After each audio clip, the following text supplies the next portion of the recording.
Shabbat Shalom. Welcome to the book of Vayikra, the third of the 5 books of the Torah.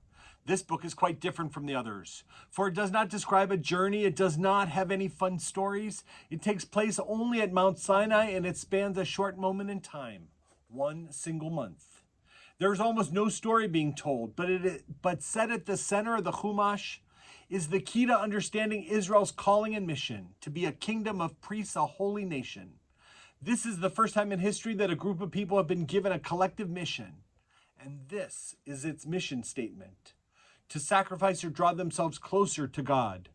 Parshat Vayikra inaugurates the book of Leviticus, the centerpiece of the Torah. No wonder it was called in rabbinic times Torah Kohanim, the priest's manual. Parshat Vayikra describes the various kinds of sacrifice the Israelites brought to the temple. There were 5: the burnt offering, the grain offering, the peace offering, the sin offering, and the guilt offering.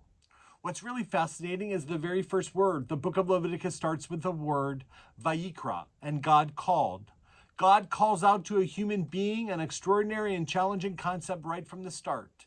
The text does not begin with the most common Vayidaber, God spoke, or Vayomer, God said, but rather Vayikra, God called.